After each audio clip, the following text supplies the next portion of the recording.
بسم اللہ الرحمن الرحیم۔ دعا میں وسیلہ یا واسطہ دیا جا سکتا ہے۔ دعا کس سے کرنی ہے؟ وقال ربکم ادعونی، تمہارے رب نے کہا مجھے پکارو، استجب لکم، درمیان میں کوئی لفظ نہیں ہے، ادعونی بواسطۃ فلان، فلان کے واسطے سے۔ کس کو پکارنا ہے؟ اچھا ایک بات بتاؤ، میں ذرا تھوڑا سا معاشرے کے ساتھ بھی ملا دوں۔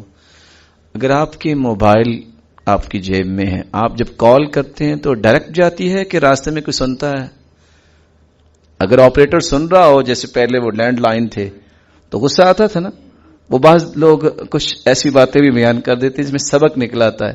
وہ اس شخص نے قرض دینا تھا نا، تو وہ فون ملائی جا رہے، کہتے السلام علیکم، کہتے وعلیکم السلام، اور جناب آپ کی آواز نہیں آ رہی، تو آپریٹر بول کے کہتے ہیں نہیں جی آ تو رہی، آپ کیوں ایسا کہہ رہے ہیں؟ کہتے پھر وہ تم دے دو قرض، وہ اس لیے تو مجھے فون کر رہا ہے۔ اگر ڈائریکٹ کال ہو تو آپ پسند کریں گے، راستے میں کوئی سنے آپ بات کریں گے؟ یہ کیسی بات ہوئی؟ آپ نے کسی سے بات کرنی ہو تو آپ کہتے ہیں کوئی واسطہ نہ ہو، تو رب کے ساتھ جب کلام کرنی تو ہم کہیں واسطہ کوئی ہو؟ یہاں قانون کیا ہے؟ قانون یہ ہے، اللہ کے رسول صلی اللہ علیہ وسلم نے بھی مانگا تو کس سے؟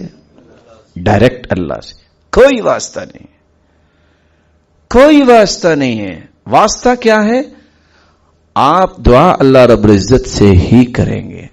اللہ کے رسول نے بھی کی، اللہ نے سننی ہے تو شیطان کی بھی سن لی۔ ربی انظرنی الی یوم یبعثون، شیطان نے کہا یا اللہ مجھے اپنی رحمت سے تو نے دور کر دیا، مجھے قیامت تک مہلت دے دے، اللہ نے دے دی۔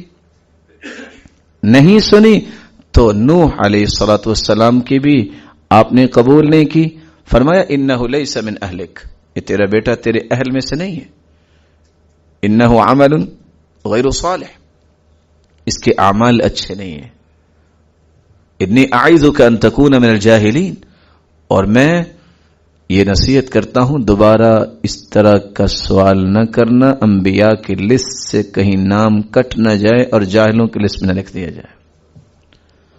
لیکن ہم کیا کہتے ہیں؟ عمر رضی اللہ تعالیٰ عنہ کی بات حدیث کی روشنی میں، ما من مسلم يدعو بدعواه ليس فيها اسم ولا قطيعة رحم إلا أعطاه الله بها إحدى ثلاث، إما أن يعجل له دعوته، وإما أن يدخرها له في الآخرة، وإما أن يصرف عنه من السوء مثلها۔ جو بھی مسلمان اللہ سے مانگتا ہے، شرط یہ ہے دو دعائیں نہ کرے، یہ نہ کہے یا اللہ مجھے طاقت ایسی دے میں جس گھر مرضی جا کے چوری کر لوں، یہ دعا نہیں اللہ نے سنی۔ ولا قطیعۃ رحم، اور نہ یہ دعا کرے اچھا ذرا میرا بیٹا نوکری لگ جائے، صحیح میں نے ان کو دیکھنا بھی نہیں ہے، رشتہ داروں کو۔ قطیعۃ رحم اللہ کو پسند نہیں ہے۔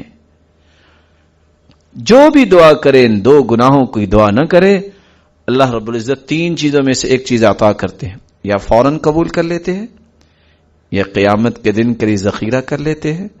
قیامت کو پہاڑ کی شکل میں ایک چیز آئے گی، بندہ پوچھے گا اے اللہ یہ کیا؟ اللہ فرمائیں گے تیری دعا۔ وَإِمَّا أَن يُصْرِفَ عَنْهُ مِنَ السُّوءِ مِثْلِهَا، یا اللہ کوئی مصیبت آنے والی ہوتی ہے اس کو ٹال دیتے ہیں۔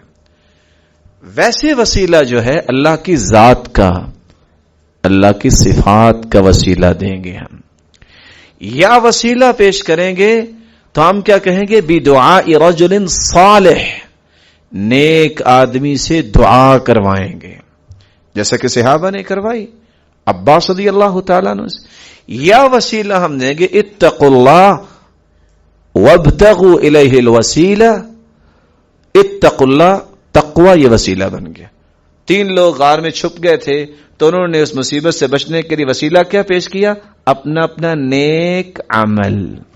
اور اگر یہ کہے کہ نہیں جی نہیں، اللہ کے رسول کا واسطہ اور وسیلہ ڈالنا چاہیے، اذان کے بعد ہم جواب کیا دیتے ہیں؟ اللہم رب هذه الدعوة التامة والصلاة القائمة، آگے آت محمدا الوسیلة والفضیلہ۔ سرتاج رسول تو ہمیں حکم دے رہے ہیں میرے امتیوں جب اذان سنو تو میرے لیے تم وسیلہ مانگا کرو۔ مانگتے ہیں کہ نہیں مانگتے ہم؟